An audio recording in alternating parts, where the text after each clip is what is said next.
আজকে আমরা প্র্যাকটিস সেটে 1 নম্বর অঙ্কটা করব। কি বলছি, রবীন্দ্র বার্ষিক 10% চক্রবৃদ্ধি হারে 18,000 টাকার 3 বছরের শেষে সুদে মূল্যে কত টাকা পাবে।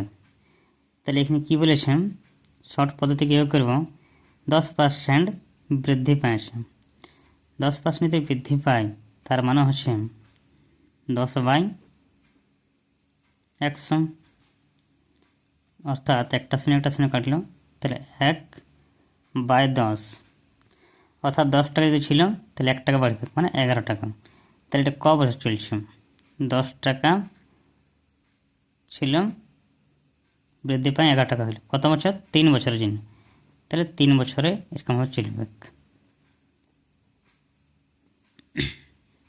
তাহলে গুণ করলে কত হবে, 3টে 10 আছে 1000, আর 3টে 11 গুণ করলে হবে 1331।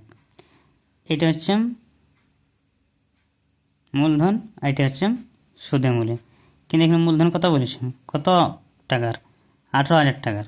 তাহলে 1000 মানে সমান হচ্ছে 18,000 টাকা, অর্থাৎ এই 1000কে যদি আমি 18 দিয়ে গুণ করি তাহলে 18,000 টাকা হবে।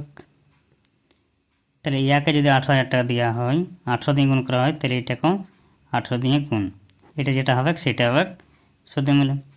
তাহলে এটা গুণ করব, 18কে 18,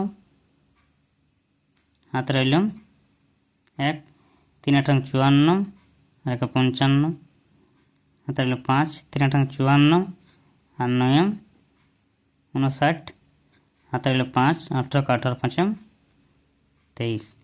তাহলে 3 বছর পরে সুদে মূল্য হবে 23,958 টাকা। তাহলে অপশান নম্বর সি আছে সঠিক উত্তর।